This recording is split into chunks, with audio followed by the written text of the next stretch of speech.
इतिहास की किताबों में ना एक कहानी बहुत बार पढ़ाई जाती है कि पृथ्वीराज चौहान के पतन का सबसे बड़ा कारण एक गद्दार था जिसका नाम राजा जयचंद था। हाँ बिल्कुल। मतलब एक ऐसी कहानी जिसे लगभग हर किसी ने सच मान लिया है ना। लेकिन क्या हो अगर उस दौर के असली जो समकालीन ऐतिहासिक दस्तावेज हैं उनमें किसी गद्दार का कोई जिक्र ही ना हो। सही बात है। क्या हो अगर हमारे दिमाग में जो इतिहास की वो तस्वीर बैठी है ना, जिसमें चमकते हुए महल हैं और सीधी साधी दुश्मनियां हैं, वो पूरी तरह से बस एक भ्रम हो। और यही वजह है कि आज जो हम इन उपलब्ध स्रोतों की या कहें कि साक्षात्कारों और ऐतिहासिक दस्तावेजों की जो गहरी पड़ताल कर रहे हैं ना, इसका महत्व बहुत बढ़ जाता है। हाँ, हमारा उद्देश्य बस इतना है कि उस सिनेमाई और काल्पनिक आवरण को हटाया जाए। देखिए, इतिहास को हम सिर्फ क्या हुआ तक सीमित नहीं रख सकते। बिल्कुल नहीं। असली चुनौती ये समझना है कि वो घटना क्यों हुई, उसके पीछे की भौगोलिक मजबूरियां क्या थीं। और हाँ, यहाँ एक बात स्पष्ट करना जरूरी है जी। इस चर्चा में हम जो भी बता रहे हैं वो पूरी तरह से ऐतिहासिक स्रोतों और साक्ष्यों पर आधारित है। हमारा मकसद किसी खास राजनीतिक नैरेटिव या विचारधारा का पक्ष लेना नहीं है, बल्कि निष्पक्ष रूप से उन तथ्यों को सामने रखना है जो मूल दस्तावेजों में दर्ज हैं। एकदम सही कहा। मतलब हम बस रिपोर्ट कर रहे हैं कि स्रोतों में क्या है। तो इस नैरेटिव को डिकोड करने की शुरुआत थोड़ा भौगोलिक नजरिए से करते हैं। भूगोल बहुत जरूरी है। अगर भारत के नक्शे को ध्यान से देखा जाए तो पश्चिम की तरफ एक विशाल रेगिस्तान और अरावली की पर्वत श्रेणियां हैं। मतलब जैसे किसी विशाल किले के बाहर एक बहुत मजबूत प्राकृतिक शॉक एब्जॉर्बर होता है ना। हाँ, जो सबसे पहला झटका सहता है। बिल्कुल, जो हर बाहरी हमले का भयंकर झटका सहता है। ऐतिहासिक रूप से देखें तो राजस्थान ने भारत के लिए बिल्कुल यही भूमिका निभाई है। वो पश्चिमी आक्रमणों के खिलाफ भारत की सबसे पहली रक्षा पंक्ति था। सही है। लेकिन मुझे हैरानी होती है कि पॉपुलर कल्चर ने इस कठोर वास्तविकता को नजरअंदाज करके इसे केवल कुछ रोमानी लोक कथाओं तक ही क्यों समेट दिया। यह एक बहुत ही गंभीर विश्लेषणात्मक बिंदु है। देखिए, भारत पर उत्तर पश्चिम के रास्ते से जितने भी बड़े हमले हुए, उनका पहला सामना ऐसी भौगोलिक क्षेत्र से होना तय था। मतलब आक्रमणकारी कोई हवा में उड़कर तो दिल्ली पहुंच नहीं सकते थे ना। उन्हें इस रक्षा पंक्ति को तोड़ना ही पड़ता था। इसलिए जो समुदाय इस रास्ते में खड़े थे, युद्ध उनकी दिनचर्या का हिस्सा बन गया था। मतलब वो महलों में बैठकर नीतियां नहीं बना रहे थे। बिल्कुल नहीं, वो खुले मैदानों में अस्तित्व की लड़ाई लड़ रहे थे। और इसी निरंतर संघर्ष की भट्टी में वो वर्ग तैयार हुआ जिसे आज हम राजपूत कहते हैं। और हमारे स्रोतों में इस राजपूत शब्द की उत्पत्ति को लेकर भी एक बहुत दिलचस्प तथ्य है। मतलब ऐसा नहीं था कि किसी ने अचानक एक दिन ये नाम रख लिया। हाँ, इसकी एक बहुत लंबी भाषाई यात्रा रही है जी। अगर हम प्राचीन संस्कृत साहित्य देखें, जैसे कालिदास के नाटक या बाणभट्ट की रचनाएं, तो वहाँ राजपूत शब्द का कहीं उल्लेख ही नहीं मिलता। अच्छा, तो क्या शब्द था? वहाँ जो शब्द इस्तेमाल हुआ है वो है राजपुत्र, जिसका शाब्दिक अर्थ राजा का पुत्र या क्षत्रिय होता है। भाषा विज्ञान के अनुसार जब कोई शब्द सदियों तक आम बोलचाल में रहता है तो उसका रूप बदलता है, जैसे अपभ्रंश हो जाता है। बिल्कुल। संस्कृत का राजपुत्र प्राकृत और अपभ्रंश से होते हुए समय के साथ राजपूत में बदल गया। ये केवल एक शब्द का विकास नहीं था, बल्कि एक पूरे योद्धा समाज के संगठित होने की एक ऐतिहासिक प्रक्रिया थी। वाह! इसी प्रशासनिक ढांचे को समझने के दौरान मुझे एक और पहलू ने बहुत चौंकाया। वो है प्रिंसली इंडिया और ब्रिटिश इंडिया के बीच का अंतर। एक ही मॉडल पर लड़ रहा था। हाँ, जबकि अंग्रेजों के दौर में भारत का ढांचा दो स्पष्ट हिस्सों में बटा हुआ था। पहला था ब्रिटिश इंडिया, जहां ब्रिटिश क्राउन का सीधा नियंत्रण था, कानून उनके थे, पुलिस उनकी थी। और दूसरा था प्रिंसली इंडिया, यानी रियासतें। इन रियासतों ने अंग्रेजों के साथ सब्सिडियरी अलायंस या कहें सहायक संधियां कर रखी थीं। मतलब विदेशी मामले और रक्षा अंग्रेजों के पास थी, लेकिन अंदर का प्रशासन राजाओं का ही होता था। और राजस्थान पूरी तरह से प्रिंसली इंडिया का हिस्सा था। बिल्कुल। इसका मतलब वहां के आम नागरिकों का सीधा टकराव ब्रिटिश हुकूमत से उस तरह नहीं हो रहा था जैसा बंगाल या बॉम्बे में हो रहा था। ठीक यही कारण है कि वहां स्वतंत्रता संग्राम का स्वरूप बिल्कुल अलग था। जब ब्रिटिश इंडिया में बड़े सविनय अवज्ञा आंदोलन चल रहे थे, तब राजस्थान में वो उग्रता नहीं थी, क्योंकि सीधा ब्रिटिश राज नहीं था। हाँ, यही वजह है कि गांधी जी के प्रमुख आंदोलनों का केंद्र सीधे तौर पर राजस्थान के शहर नहीं बने। ये एक बहुत बड़ा ब्लाइंड स्पॉट है जिसे अक्सर लोग इग्नोर कर देते हैं। पर मुझे एक बात पर बहुत आपत्ति है। क्या? अगर ये क्षेत्र सदियों तक भारत की सबसे मजबूत रक्षा पंक्ति रहा, तो हमारा इतिहास लेखन इतना दिल्ली केंद्रित क्यों है?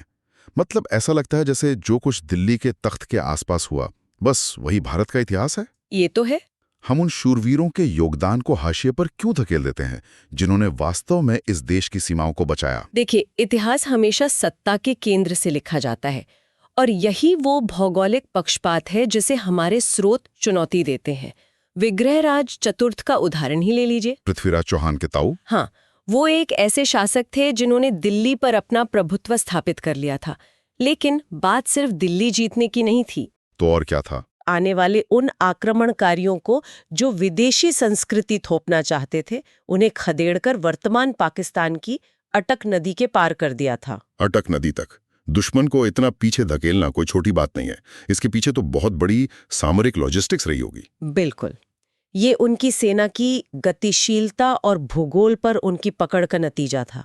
उन्होंने दुश्मन की सप्लाई लाइंस को तबाह कर दिया और एक बफर जोन बना दिया, ताकि वो दोबारा आसानी से सीमा पार ना कर सके। सही कहा। लेकिन विग्रहराज चतुर्थ केवल एक योद्धा नहीं थे, वो एक बहुत बड़े दूरदर्शी भी थे। उन्होंने अजमेर में सरस्वती कंजाभरण नामक एक विशाल संस्कृत विद्यालय बनवाया था। शिक्षा का बहुत बड़ा केंद्र था वो। क्या यही वो जगह है जिसे आज? हाँ, दुर्भाग्य देखिए, आज उसी जगह को 2.5 दिन का झोपड़ा कहा जाता है, क्योंकि बाद में कुतुबुद्दीन ऐबक ने उस ज्ञान के केंद्र को तोड़कर वहां मस्जिद का आकार दे दिया। बाप रे! मतलब जो एक समय में साहित्य और दर्शन शास्त्र का केंद्र था, उसकी असली पहचान ही मिटा दी गई। बिल्कुल। और इसी वंशक्रम में आगे चलकर उनके भतीजे पृथ्वीराज चौहान का उदय होता है। मतलब उनका जीवन तो किसी सस्पेंस फिल्म जैसा लगता है। मात्र 11 साल की उम्र में राजा बनना। और सिर्फ राजा बनना ही नहीं, अपने ही परिवार के विद्रोहियों जैसे नागार्जुन और अपर गांगे के खिलाफ सैन्य अभियान चलाना। हाँ, और फिर 1191 में तराइन के पहले युद्ध में मोहम्मद गोरी की अजय मानी जाने वाली सेना को बुरी तरह कुचल देना। तराइन के पहले युद्ध की वो विजय ना, वो भारतीय सैन्य क्षमता का चरम बिंदु था।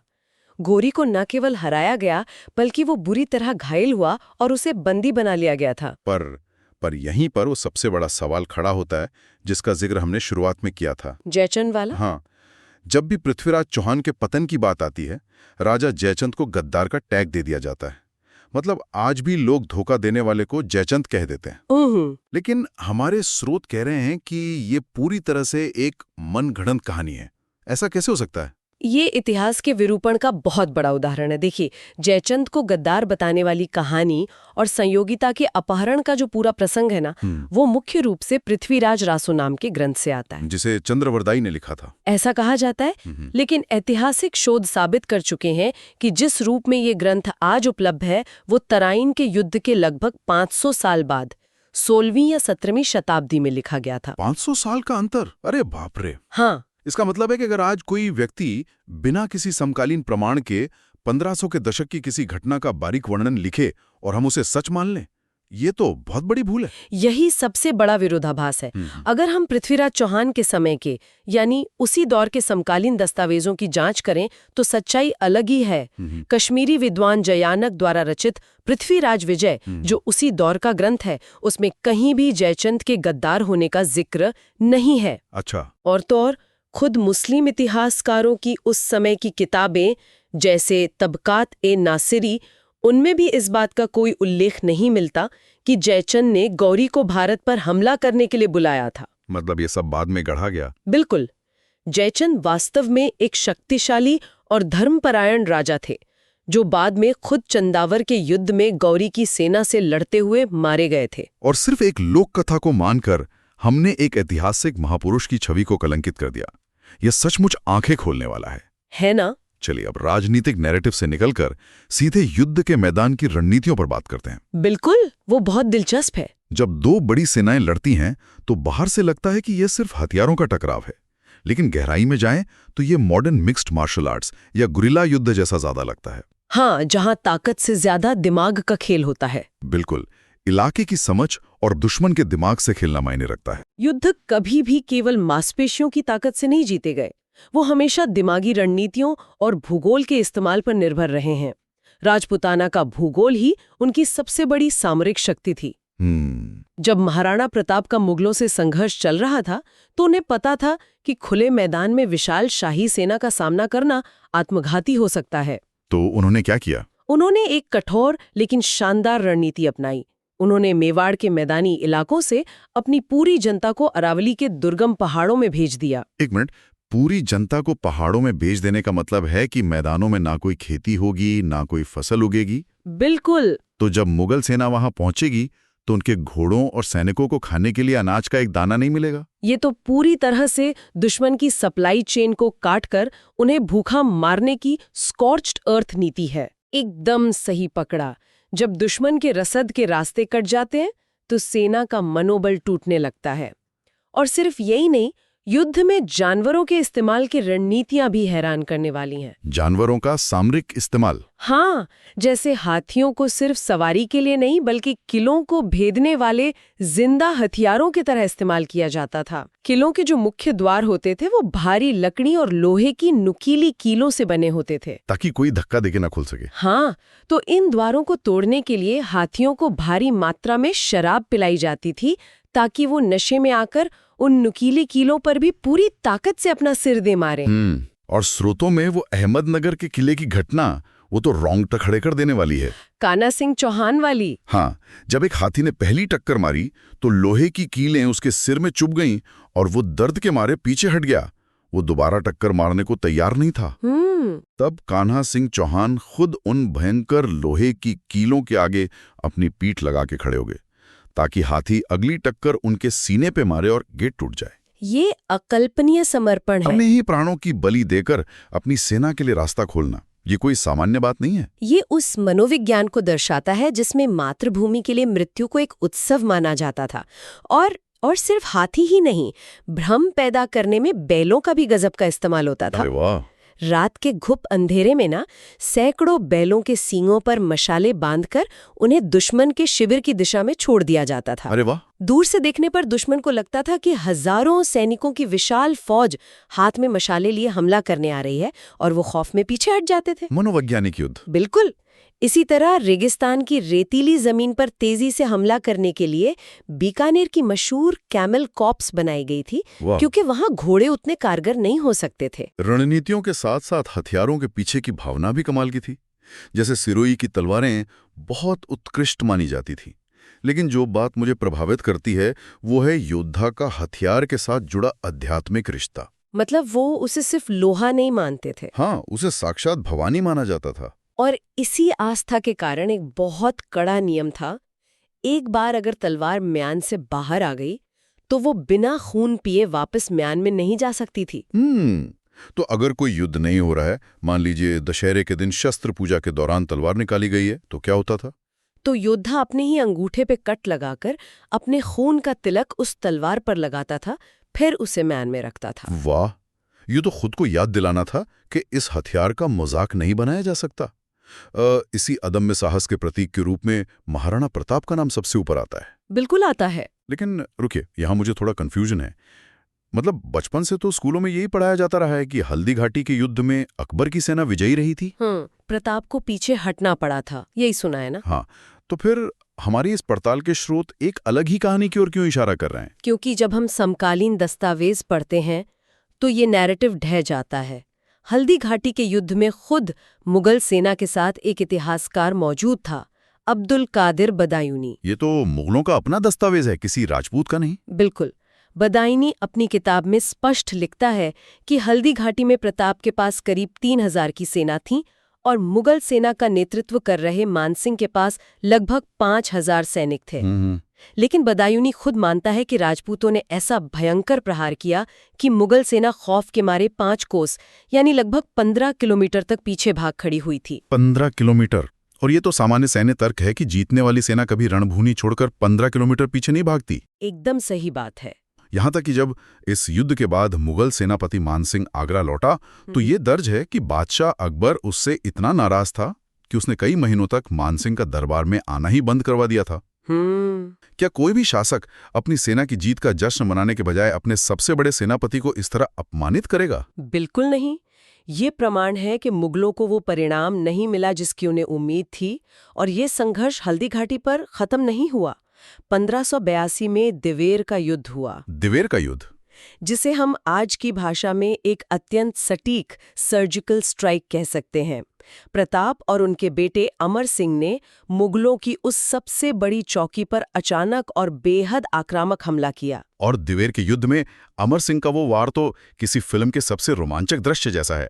मतलब जब मुगलों का कमांडर सुल्तान खान हाथी पर सवार था, हाँ, तो अमर सिंह ने अपने भाले से इतनी भयंकर ताकत से वार किया कि वो भाला सुल्तान खान के शरीर और भारी लोहे के कवच को चीरता हुआ नीचे घोड़े को भी पार करते हुए सीधे जमीन में जा धंसा।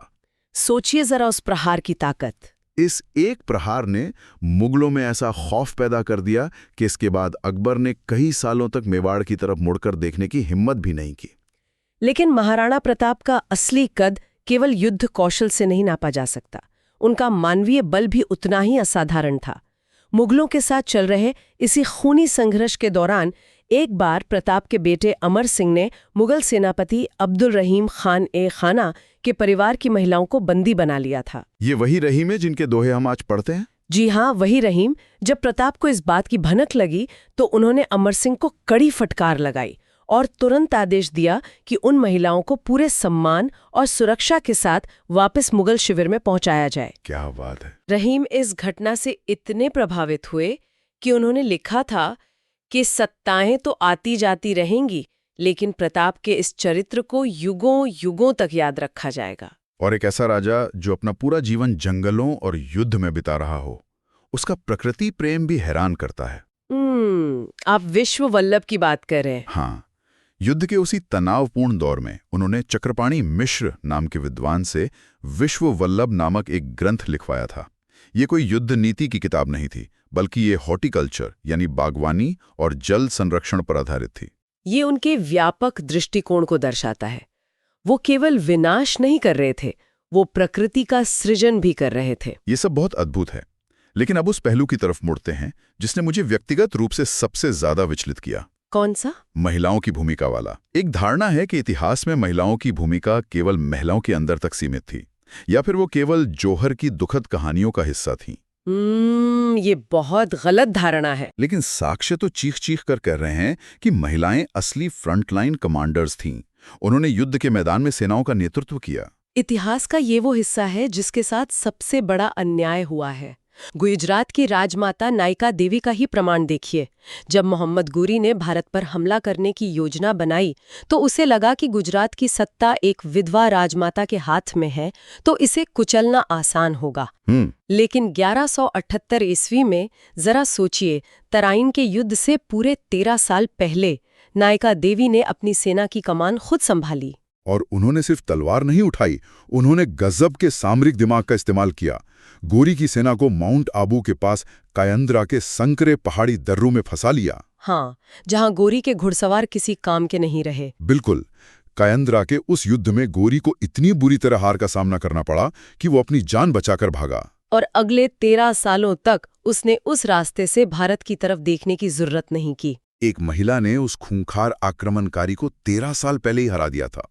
और सिर्फ नायका देवी ही क्यों, मेवाड़ के कोसीथल की उस महान मां की कहानी ही लीजिए। वो भी बहुत मार्मिक है। उनका 5 साल का बेटा वहां का जागीरदार था। जब युद्ध का बुलावा आया तो उस मां ने सोचा कि अगर जागीर से कोई नहीं गया तो वंश पर दाग लग जाएगा। वो मां खुद पुरुषों का वेश धारण करके रणभूमि में उतर गई। जब युद्ध समाप्त हुआ और घायलों को ढूंढा जा रहा था, तब वो वीरांगना खून से लथपथ जमीन पर मिली। और महाराणा राज सिंह की आंखें भर आई थीं ये सुनकर। उन्होंने कहा था कि जब तक ऐसी माताएं हैं, कोई दुश्मन मेवाड़ का बाल भी बांका नहीं कर सकता। और पन्ना धाय का वो बलिदान तो शायद ही कहीं और मिले।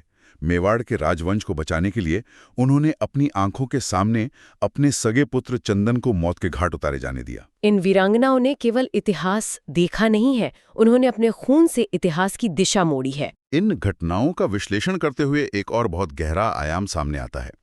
ये पूरा इतिहास केवल हथियारों से नहीं लड़ा गया। इसके पीछे एक गहरी आध्यात्मिक और अदृश्य ऊर्जा काम कर रही थी। आप भूमिया की मान्यता की बात कर रहे हैं ना? हाँ, राजपूताना में भूमिया की मान्यता। भूमिया की अवधारणा उस जमीन की आध्यात्मिक जड़ों को दर्शाती है। ये वो शहीद पूर्वज माने जाते हैं जिन्होंने अपनी मातृभूमि या धर्म की रक्षा के लिए प्राण त्यागे।